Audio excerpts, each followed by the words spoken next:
قال لك يا سيدي ما تقولش الزول، قول السلام عليكم باش تدي حسنات، وكاين 10 حسنات 20 حسنات 30 حسنات. اسمعوا هذا السيد واش يقول ومن بعد تيك نعلقوا. أنا نقول الزول أمازيغي مسلم وأفتخر. نعم أبشر، من قال السلام عليكم كتبت له 10 حسنات، ومن قال السلام عليكم ورحمة الله كتبت له 20 حسنة، ومن قال السلام عليكم ورحمة الله وبركاته كتبت له 30 حسنة. الله عليك والله المنفعة كي تقول الزول ولا كي تقول السلام عليكم، هذه وحدة. كيفاش نفيقلو أنا المسلم بالسلام عليكم؟ غير المسلم جامي يقول لك السلام عليكم.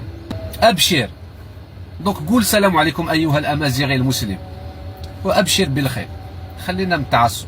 واحد تسمع الجواب من عند القبايليه اللي تقول الزول وتقول السلام عليكم. نقول السلام عليكم للببليك تاعي اللي ما يفهمش اللغه الامازيغيه. اصلا الزول ما كاش اللي ما يفهموش، يعني ما كاش جزائري ما يعرفش كلمه الزول، ولكن احتراما يتبعوني العرب يتبعوني القبايل نقول لهم الزول في اللون، والعرب نقول لهم السلام عليكم. ما رانيش نقول السلام عليكم باش ندي 10 حسنات ولا 20 حسنات ولا 30 حسنات. جات في الحسنات رايح نسمح في 30 حسنه باش نخلي الزول لا يزول. الزول هي الهويه والاصل تاعنا. اذا جيت نسمح في الهويه تاعي على جال الحسنات تماتيك انا الوطن تاعي ونبيعو. قال لك ربي جاهد من اجل الدين ولا جاهد من اجل الوطن. الور انت راك تجاهد من اجل الدين باش تدي 30 حسنات 10 حسنات 20 حسنات، وحنا نجاهدوا من اجل الوطن اللي هي الهويه ونسكنوا جنة فردوس. شوف لا ديفيرونس وين راهي.